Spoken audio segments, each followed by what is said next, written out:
The massive doors of the Galactic Federation Council chamber slid open with a deep hum that echoed through the corridors of Kepler Station. Emergency lights cast an orange glow across the walls as delegates from dozens of worlds hurried to their seats. This was not a scheduled meeting.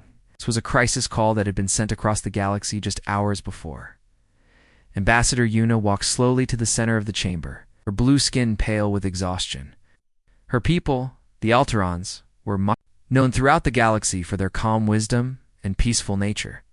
They had served as mediators in countless disputes between worlds.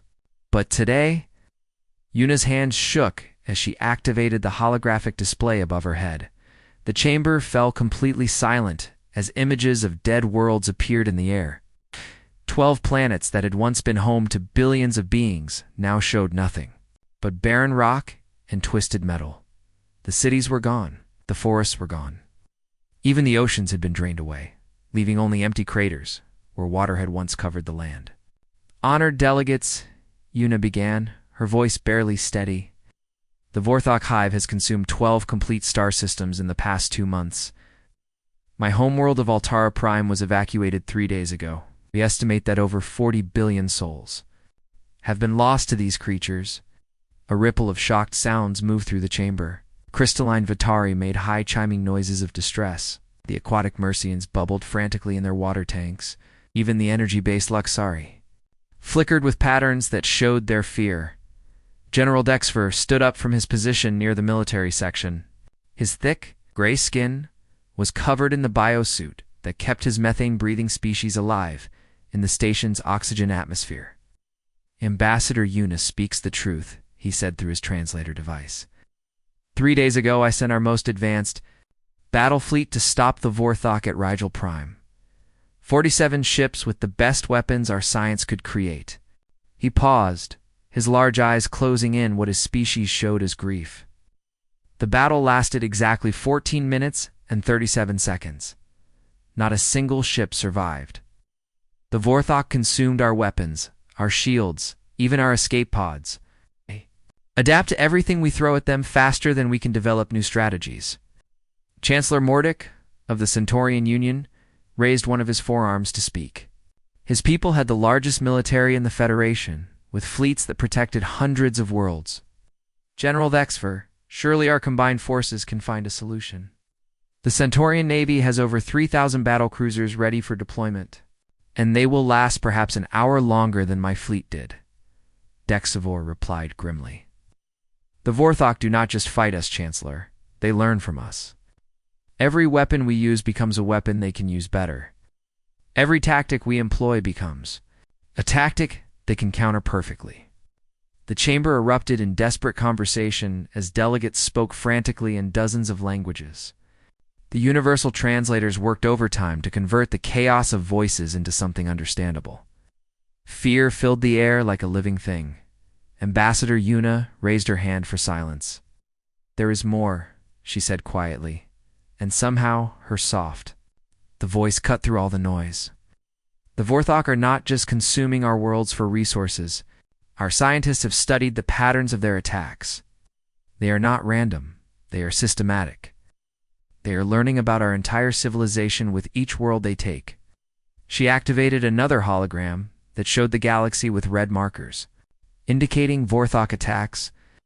The pattern was clear and terrifying. The attacks formed a spiral that was slowly moving toward the core worlds where most of the Federation's population lived. At their current rate of expansion, they will reach the inner systems within 1 standard year, Yuna continued. Our homeworlds, our capital planets, our centers of learning and culture, all will face the same fate as the Outer Rim colonies. Dr. Vexenol of the Scientific Council stood up, his tentacles writhing with nervous energy. Perhaps we could negotiate with them. Every species we have ever encountered has some form of communication, some needs we could meet through diplomacy. They do not communicate, General Lexfer answered. They do not negotiate. They do not take prisoners or leave survivors to tell tales. They simply consume everything organic and many inorganic materials as well.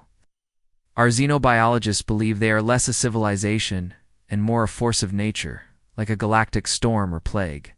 The silence that followed was heavier than before. These were species that had solved wars through trade agreements and peaceful negotiations for thousands of years. They had built a galaxy-spanning civilization based on cooperation and mutual benefit. The idea of an enemy that could not be reasoned with was almost impossible for them to understand. Junior diplomat Nexiel, a small mouse-like creature from the Rim worlds, raised a tiny paw. His voice was so quiet that the translators had to amplify it for others to hear. Honored delegates, there may be one option we have not considered. 3 months ago, our survey ships made contact with a new species from a planet called Earth. They classify their world as what we would call a death world, hostile, dangerous, with constant threats to survival. Several delegates made sounds of dismissal. Species that had barely developed interstellar travel could hardly solve what their advanced civilizations could not. But Ambassador Yuna did not dismiss the suggestion. She had seen 12 worlds die in 2 months. She was willing to consider any hope, no matter how small. The transport shuttle Harmony docked at Kepler Station with a soft hiss as the airlocks connected. Dr. Jiwon Kim gathered her equipment, cases, and stepped through the doorway to what should have been a celebration of humanity's first official contact with galactic civilization. Instead, she walked into chaos. The docking bay was packed with beings she had only seen in theoretical studies. Tall, blue-skinned Alterones sat next to small, furry creatures she did not recognize. Crystalline beings that looked like living gemstones, huddled near families of what appeared to be walking trees. All of them had the same look in their eyes, fear and exhaustion. "These are refugees," Gyuan whispered to herself, her training as a xenobiologist helping her understand what she was seeing. These beings had fled their homes in such a hurry that many carried nothing but the clothes on their bodies.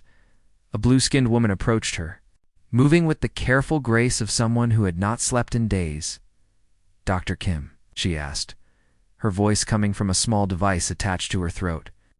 The translator made her words sound perfectly clear in Korean. "I am Ambassador Yuna of the Alteron Republic. I apologize deeply for the circumstances of our first meeting. We had hoped to welcome humanity to the galaxy under much better conditions."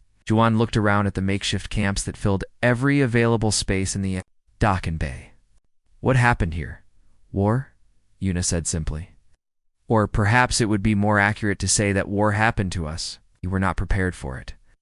As they walked through the station's corridors, Gyuan saw more evidence of the crisis. Alien children played quietly in corners while their parents spoke in hushed, worried voices. Medical stations had been set up to treat beings who looked like they had not eaten properly in weeks. The air itself felt heavy with desperation. "The enemy is called the Vorthok Hive," Yuna explained as they entered an elevator that rose toward the station's command center. "They appeared at the edge of our galaxy 2 months ago. Since then, they have consumed 12 complete star systems." "Consumed?" Juan asked. "Completely. They do not just conquer worlds, Dr. Kim, they eat them.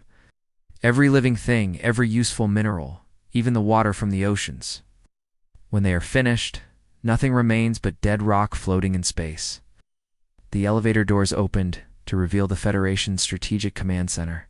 G1 had expected something like the war room she had seen in Earth's military bases rooms, full of tension and urgency where officers moved quickly and spoke in sharp, clipped sentences. Instead, she found what looked more like a university lecture hall. General Vexiver, a large gray being in a biosuit, was standing at the front of the room, pointing to a holographic display. Around him, officers from dozens of different species sat in comfortable chairs, raising their hands politely to ask questions or make suggestions. Their voices were calm and measured, as if they were discussing a theoretical problem rather than planning for the survival of their civilizations. "The Vorthok fleet movements suggest they will next target the Kepler system," General Dexfer was saying. "However, we must consider the impact on civilian populations. Our evacuation protocols require a minimum of 6 standard days to ensure all non-combatants are safely relocated." A crystalline officer raised what might have been a hand. "General, what are the acceptable casualty projections for this engagement?" "Standard Federation policy allows for no more than 2% military losses and 0 civilian casualties. This Ver replied. We will also need to ensure that any battle preserves at least 70% of the system's infrastructure for post-conflict reconstruction. Giwan stared at the scene in amazement. These beings were planning to fight creatures that had destroyed 12 star systems, and they were worried about preserving buildings and keeping their losses to 2%. Ambassador Yuna, she said quietly, may I ask a question? Of course. Dr. Kim Ji-won stepped forward. General Dexfer, these Vorthok creatures, did they negotiate? Do they have any political structure we could communicate with? The general's large eyes focused on her. They do not negotiate human. They do not communicate in any way we understand. They simply arrive, consume everything useful, and move on to the next target. And they have destroyed 12 star systems. In 2 months, completely destroyed. Billions of lives lost. Juan felt a chill run down her spine. General, with respect, you are fighting a survival war with peacekeeping tactics. On Earth, we call what you are facing an extinction event. Your species, your entire civilization, is facing complete annihilation. The room fell silent. Several officers looked confused, as if they did not understand her words.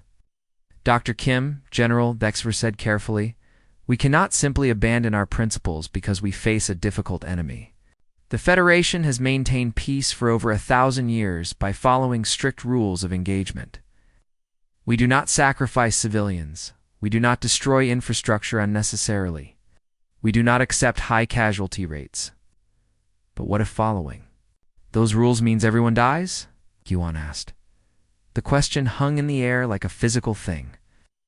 These beings had evolved on peaceful worlds where resources were plentiful and conflicts were rare. They had built their entire civilization on the idea that every problem could be solved through careful negotiation and minimal force. Giwan looked at the holographic display showing the Vorthok advance. Red markers indicated dead worlds, and the pattern showed the enemy moving steadily toward the galaxy's core. At their current rate of expansion, they would reach the most populated systems within months. General, she said quietly, I need to contact Earth immediately. We need to send someone who understands this type of war. What type of war? Yuna asked. The kind where you fight to survive, not to win? The holographic projector in the command center hummed to life, and suddenly a human figure appeared in the middle of the room. General Minho Park stood perfectly, still as the image stabilized, his dark eyes scanning the assembled alien officers with the calm intensity of a predator studying its surroundings. Behind him, through the hologram, the Federation officers could see the bridge of the human ship. Taigak. The contrast was immediate and shocking. Where Federation vessels were designed with smooth curves and elegant lighting, the human ship looked brutal and functional. Every surface was covered in thick armor plating. Warning lights blinked red and yellow throughout the bridge. Even the chairs looked like they were built to survive explosions. General Park, Dr. Juan said, stepping forward. Thank you for coming so quickly. The Federation has lost every single battle against the Vorthok. These officers have never seen an enemy like this before. Minho nodded once, then turned his attention to the large holographic display that showed the galaxy with red markers indicating destroyed worlds. Show me the battle recordings, he said simply. For the next 30 minutes, the command center was silent, except for the sounds of recorded space battles. Minho watched without expression as Federation fleets engaged the Vorthok forces. The alien ships moved in perfect formations, their weapons firing in coordinated patterns that looked almost like a dance. Their tactics were precise and calculated. Designed to disable enemy vessels while minimizing damage to both sides, the Vorthok fought differently. Their bioships moved like living things, flowing around Federation formations and striking at weak points with savage efficiency. When Federation vessels tried to retreat to regroup, the Vorthok pursued relentlessly, destroying escape pods and medical ships without hesitation. They adapt to your weapons within minutes, Minho observed, as one recording showed Vorthok ships simply absorbing Federation energy blasts after the first few hits. Your shields become useless after they scan them once. Your formations are predictable because you follow the same tactical rules in every engagement. General Dexter shifted uncomfortably in his biosuit. General Park, we follow established protocols that have maintained peace in this galaxy for over 1,000 years. These rules exist to prevent unnecessary casualties and preserve civilian infrastructure. Minho turned to face him directly. General, your enemy does not care about your rules. They're fighting to consume everything you are. Everything you are. Have built everyone you love. You're fighting to preserve buildings and keep your casualty rates low. You cannot win a survival war with preservation tactics. He activated his own holographic display, showing the human fleet that was approaching the Federation's territory. The alien officers stared in fascination and horror at the human ships. They were angular and ugly, covered in weapons that looked designed to cause maximum damage. There were no elegant curves or decorative elements. Every part of every ship existed for one purpose: to fight and keep fighting until the enemy was destroyed. We propose using the abandoned Thylos system as our battleground, Minho continued. Strip everything of value from the planets and moons. Turn every asteroid into a weapon. Fill the space between worlds with mines, debris, and anything else that can damage an enemy ship. Make them pay for every meter of space they try to take. The Federation officers looked at each other in shock. Chancellor Mordick was the first to speak. General Park, the infrastructure costs of such an operation would be enormous. The Thylos system has valuable mining stations, research facilities, and transport hubs. Destroying them would set back our economic development by decades. And what will your economic development matter when you are all dead? Minho asked bluntly. On Earth, we learned long ago that sometimes you must break your own things to deny them to the enemy. Sometimes you must sacrifice what you want to. Save in order to save what you need to save. Ambassador Yuna stepped forward. General Park, your approach seems very destructive. Are you certain there is no way to defeat the Vorthok without such extreme measures? Minho looked at her with something that might have been sympathy. Ambassador, your species evolved on peaceful worlds where resources were abundant and conflicts were rare. You have never faced true extinction. On Earth, we have faced ice ages, volcanic eruptions, asteroid impacts, and countless wars where the loser did not just surrender, they ceased to exist entirely. He gestured to the recordings of Vorthok attacks. These creatures are not fighting a war as you understand it. They are hunting. You are their prey. Prey that follows predictable patterns, that limits itself with rules the hunter does not share. That values the safety of the herd above the survival of the species. As if to prove his point, a new report arrived from the Outer Rim. Another Federation battle group had engaged the Vorthok at the Centauri minor system. The battle had lasted 11 minutes. No Federation ships survived. The command center fell, silent as the implications sank in. The Vorthok were not just winning, they were getting better at killing Federation forces. Each battle taught them more about their enemy's weaknesses. My fleet will move to Thylos within 6 hours, Minho announced. Any Federation vessels that wish to join us are welcome, but understand that we will not be following your standard engagement protocols. We will be fighting to survive, which means we will be fighting to kill everything that threatens us.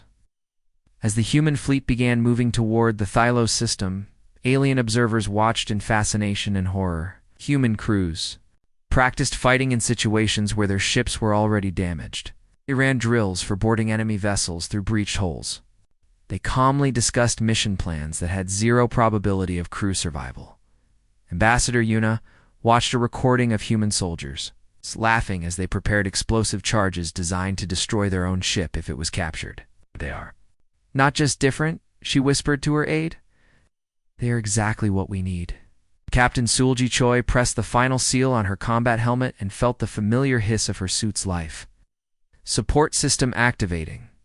Around her in the cramped armory of the Dokdo, 12 other Marines were making their final preparations. The ship shook violently as another Vorthok bioweapon struck the hull, but none of the soldiers seemed concerned. They had trained for this moment for years. Listen up, Sulji said through her helmet's communication system. Intelligence reports say these bioships can heal themselves from most damage, but they cannot adapt to simple chemical explosives fast enough to matter. We go in, we plant our charges, and we make sure these things understand that some problems cannot be solved by evolution. Private Hun-Soo checked his assault rifle one more time and looked up at his captain. "Ma'am, what if we cannot get back to our ship in time? Then we make sure our charges still go off," Sulji replied calmly. "The mission comes first. Always." The other Marines nodded as if this was the most natural thing in the world. The Federation's military culture, such words would have caused panic and demands for evacuation protocols. In the human military, they were simply another part of the job. Through the ship's hull, they could hear the scraping sound of Vorthok boarding craft attaching themselves like metal parasites. The creatures were trying to cut through the Ducto's armor to reach the crew inside. Standard Federation procedure would be to seal all internal doors, activate defensive systems, and try to repel the boarders from prepared positions. Instead, Solji activated the ship's intercom system. "Bridge, this is Marine Team Alpha. Open the outer airlocks on decks 5 through 7. "Captain Choi," came the voice of the ship's commander. "Did you say open the airlocks?" "Confirmed. We are going to board them before they can board us." In the Federation Command Center aboard Kepler Station, alien officers watched the battle through long-range sensors with a mixture of fascination and horror. General Minho stood calmly in front of the main display, his hands clasped behind his back as he observed the tactical situation. General Park Admiral Crixtal of the Centaurian Navy said, his voice tight with disbelief, "Your Marines are deliberately opening their ship to enemy boarders. This goes against every military doctrine we have ever developed." "Our doctrine is different," Minho replied. "We have learned that sometimes the best defense is to attack so aggressively that your enemy cannot complete their own plans." On the display, they could see human Marines in powered armor jumping directly from their damaged ship into the organic openings of Vorthok biovessels. The alien observers had never seen anything like it. Federation soldiers were trained too. Fight from prepared positions with superior firepower and careful coordination. These humans were diving into enemy ships that were designed to digest organic matter. The atmospheric conditions inside those bioships will kill them in minutes. Dr. Vexonal of the Scientific Council protested. "The air is acidic. The walls secrete digestive enzymes. The entire structure tries to break down any foreign organic material." "Yes," Minho agreed. "That is why they are wearing full environmental suits and carrying enough explosives to destroy a small moon." Captain Sulji and her squad found themselves inside what looked like the stomach of some massive creature. The walls pulsed with a wet organic rhythm, and the floor beneath their feet felt soft and yielding. Acid dripped from the ceiling, hissing as it struck their armor. The air was thick with spores that would have killed an unprotected human in seconds. "Spread out," Sulji ordered. "Plant charges every 50 meters. This thing wants to digest us. Let us give it something that will disagree with its stomach." Private Hun-Soo moved toward what appeared to be a major structural support, a thick column of living tissue that pulsed with bioluminescent patterns. As he began to attach his explosive charge, a Vorthok warrior form emerged from the wall itself. The creature was 3 meters tall, with multiple arms ending in razor-sharp claws, and its body seemed to be made of the same organic material as the ship. The warrior form struck Hun-Soo with incredible speed, its claws tearing through his armor like paper. The private fell to the soft floor, his suit's life support systems failing as alien enzymes began to eat through the metal. Instead of retreating to help their fallen comrade, the other Marines did something that shocked the alien observers. They attacked with even greater fury. Sergeant Minji emptied her entire ammunition supply into the warrior form, while Corporal Junsu continued planting charges, despite 3 more warriors emerging from the walls. "They are not retreating," Admiral Crixtal whispered. "Their comrade is dying, and they are fighting harder." "Pack bonding," General Minho explained. "When one member of a human unit is threatened, the others become more dangerous, not less. It is an evolutionary trait from our days as hunters on Earth." The battle inside the bioship lasted 27 minutes. By the time the Marines had planted all their charges, only 6 of the original 13 were still alive. But the explosives were in place, and the Vorthok had learned something new about their human prey. "Charges set," Sulji reported through her damaged communication system, requesting immediate extraction. "Negative. came the reply from the doctor. Your ship has been compromised. Detonate charges and prepare for pickup by shuttle. Sulji looked at her remaining squad members. They were trapped inside a creature that was actively trying to digest them. The only escape route was through a ship that might not survive long enough to rescue them, and their mission required them to trigger explosives that might kill them. All well, she said to her team. Let us see how well these things adapt to old-fashioned chemistry. The explosion that followed lit up the darkness of space like a newborn star. For the first time in the war, a Vorthok bioship had been completely destroyed, not absorbed or adapted, but reduced to floating debris and organic matter, and for the first time, the surviving Vorthok ships began to retreat instead of pressing their attack. The morning sun cast long shadows across the memorial gardens of New Thylos as Ambassador Yuna walked slowly toward the great black wall that dominated the center of the park. 6 months had passed since the final battle that saved the galaxy. But the weight of what had happened still pressed down on her shoulders like a physical thing. The wall stretched for nearly a kilometer, its polished black surface reflecting the sky above. Carved into that dark stone were 30,000 names, each one representing a human life that had been given to save species they had barely known existed. Some names were followed by ages that made Yuna's heart ache, soldiers who had been barely out of their teenage years when they died fighting creatures from the edge of space behind her. Delegates from across the galaxy gathered for the memorial service. The same beings who had sat in comfortable chairs 6 months ago, discussing casualty percentages and infrastructure preservation, now stood in silence before a monument to sacrifice they were still struggling to understand. Honored friends, Yuna began, her voice carrying clearly across the garden. We gathered today not just to remember the dead, but to understand why they died. For months, we have asked ourselves how humanity succeeded where we failed. The answer is not comfortable, but it is necessary. She turned to face the assembled crowd. Representatives from hundreds of worlds looked back at her with expressions of gratitude mixed with something that might have been shame. They did not save us despite coming from a death world, Yuna continued. They saved us because they came from one. Earth taught them that survival sometimes requires terrible choices. It taught them that preservation of the whole is more important than preservation of the individual. Most importantly, it taught them that there are things worth dying for. General Minho Park stood near the back of the crowd, no longer just a human military officer, but now Supreme Commander of the Federation Defense Forces. The title had been created specifically for him after the Battle of Thylos. When it became clear that the galaxy needed someone who understood warfare as humans understood it.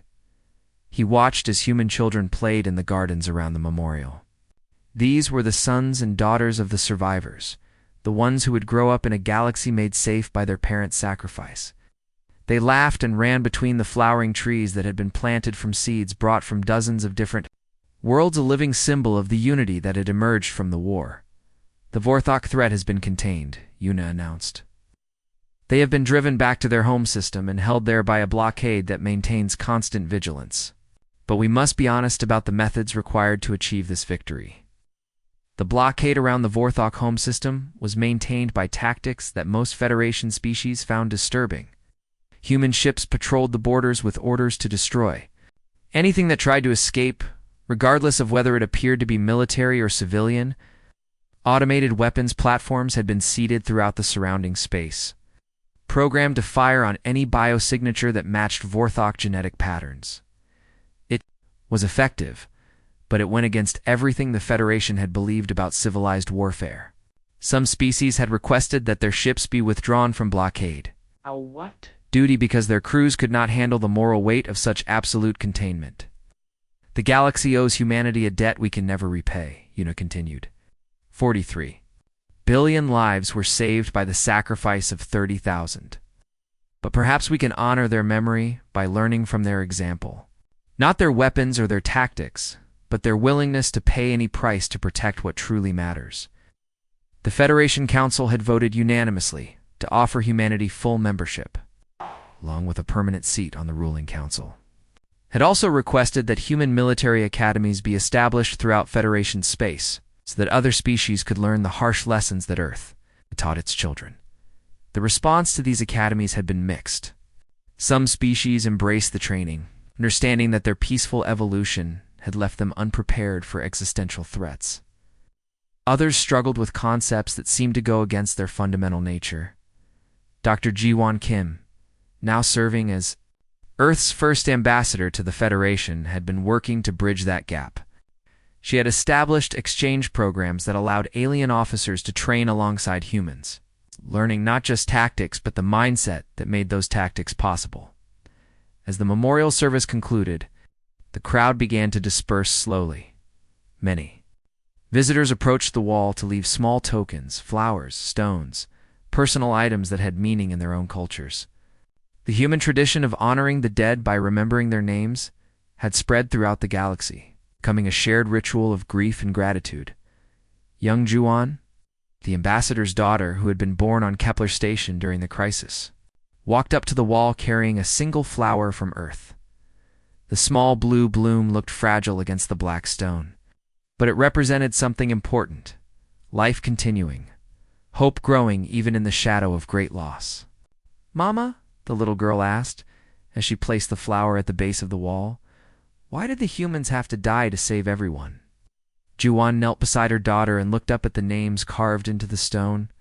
"Because sometimes, little one, the only way to save something precious is to be willing to lose something precious." The humans understood that. They chose to lose their lives so that everyone else could keep theirs. As the sun set over New Thylos, casting the memorial in golden light, the galaxy's children played in gardens, watered by tears and fertilized by sacrifice. Hope had not been lost after all. It had simply been waiting for the right species to carry it forward, no matter how heavy the burden might be. The war was over. The peace would be eternal. And 30,000 names would stand forever as proof that sometimes love is measured not by what you are willing to live for, but by what you are willing to die for.